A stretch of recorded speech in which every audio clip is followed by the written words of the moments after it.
Welcome back to History Class with Dr. W. We're continuing our discussion of democracy and culture from 1820 to 1840. And in this lecture, we're going to talk about the most infamous and notorious episode of Andrew Jackson's presidency, the process of Cherokee Removal and the Trail of Tears. Recall that in a previous lecture, I talked about the process where, after the War of 1812, the Indians who had fought on the side of the British were going to suffer in the aftermath of that war. And removal became perhaps the favored method on the part of the American government. Now, we talked about other methods of obtaining Indian land previously, purchasing the land, forming treaties, and so on. So removal becomes a prominent thought for a number of reasons. I mentioned these in a previous lecture.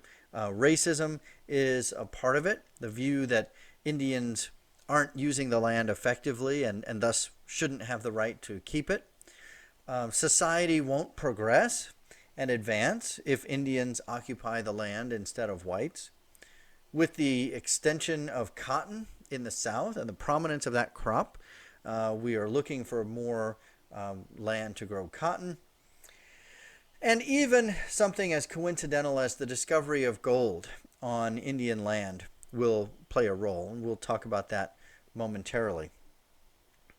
So in the aftermath of the War of 1812, the United States continued the process of subduing Indians. There were a number of Indian wars during this time, and Andrew Jackson was among the most prominent American soldiers. In fact, he makes his reputation largely on the back of these Indian wars. In previous lectures, we talked about treaties and land allotment as strategies that were used by Americans to obtain Indian land. And in fact, under Thomas Jefferson, land allotment was one of the common strategies. In 1805, for instance, the federal government set aside land for individual Choctaw Indians to settle. Jefferson imagined the Choctaw participating in his civilizing idea, quote-unquote civilizing idea, becoming small individual farmers, ignoring the fact that the Choctaw had been on that same land for hundreds of years before the arrival of Europeans. By January of 1830, white expansion into Mississippi, which was Choctaw territory, had accelerated. The whites wanted their land for cotton and literally would not accept no for an answer. The Mississippi state government actually abolished the sovereignty of the Choctaw Nation. The Choctaw had to abide by Mississippi law or leave. Shortly after that decision, federal commissioners met with Choctaw chiefs to settle a treaty regarding Choctaw removal. The result was the Treaty of Dancing Rabbit Creek, which was reached under questionable circumstances. And you see a picture here of that meeting. So, as was common, the commissioners wrote the treaty with only a few representatives of the Indians participating. The Choctaw, by this treaty, ceded over 10 million acres of land to the federal government and agreed to move to lands west of the Mississippi. As part of that treaty, though, individual Choctaw could register with the government for land if they wanted to stay in Mississippi. And so quite a few of them did that, but the policy was subject to great corruption and manipulation by whites and often ended up working to the disadvantage of the Choctaw. Increasingly, white land agents were buying up plots of land from the Choctaw themselves, and other times they offered loans to the Choctaw, which then the Indians were not able to pay back. Still other times, whites simply moved into Choctaw land and refused to leave, even under pressure. And so by 1831, the Choctaw were struggling with all kinds of pressures in Mississippi, and many of them decided to leave and follow the group that had left after Dancing Rabbit Creek in 1831.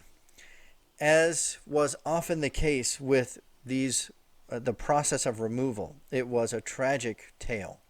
As one witness recorded, "There are very aged persons and very young children in the company.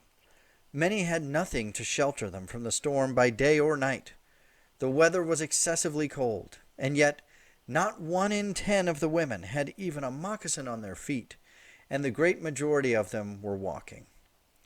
It was estimated that about 1/5 of their number died on that journey." Another notorious example involved the Sauk and Fox Indians along the Mississippi River in western Illinois. In 1832, Andrew Jackson sent American troops to dispatch their chief, Black Hawk, and his followers.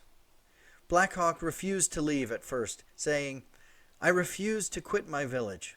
It was here that I was born, and here lie the bones of many friends and relatives. For this spot I felt a sacred reverence, and could never consent to leave it, without being forced therefrom." And so, in fact, it did come down to force. There were several battles between American troops and the Sauk and Fox Indians.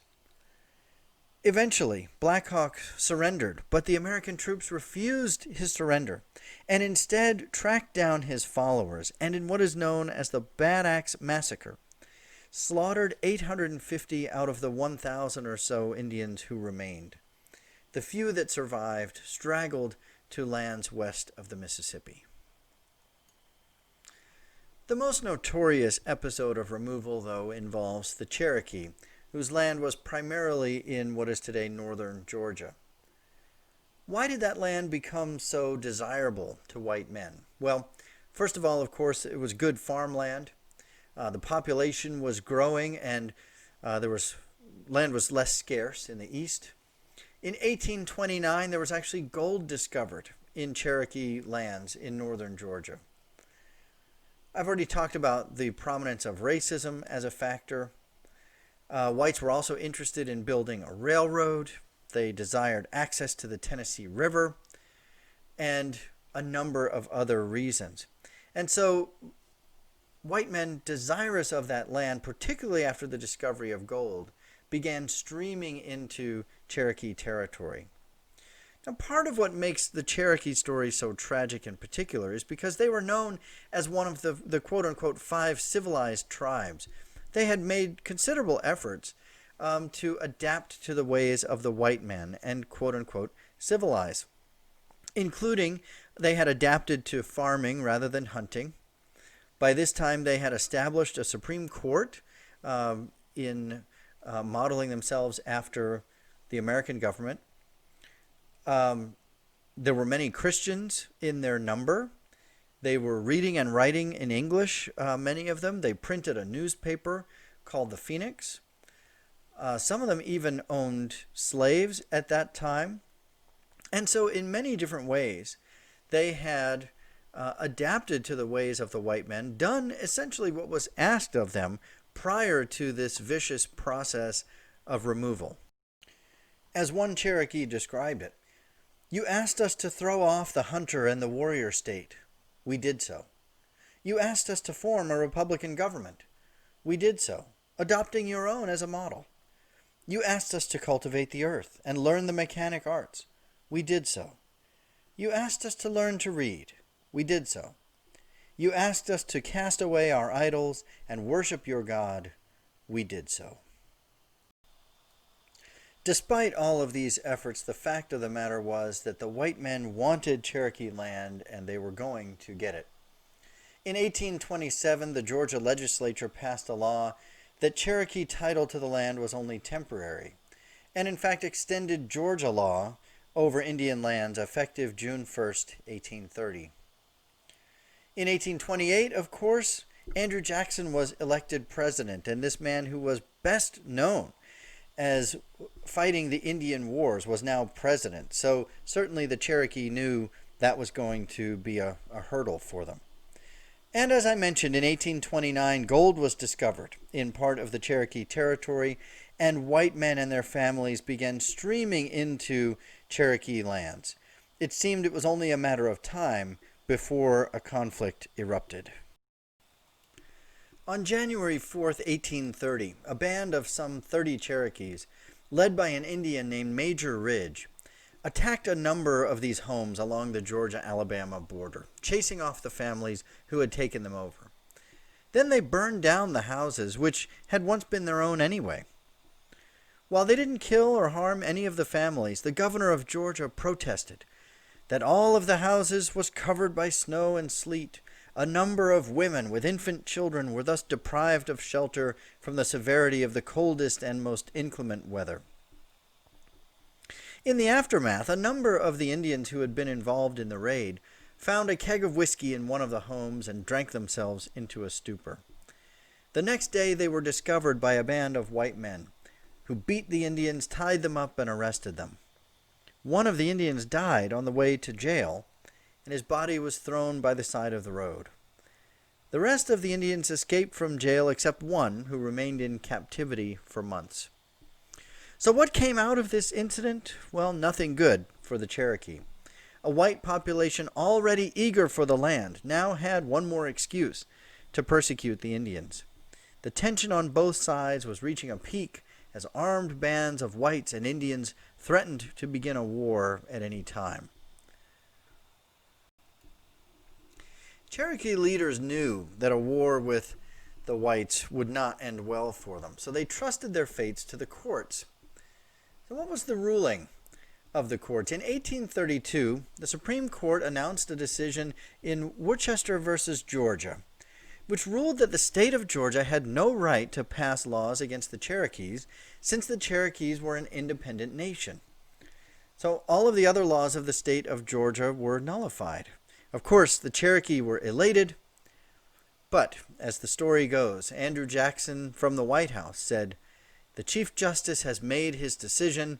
Now let's see him enforce it." In truth, nothing had changed in the treatment of the Cherokee.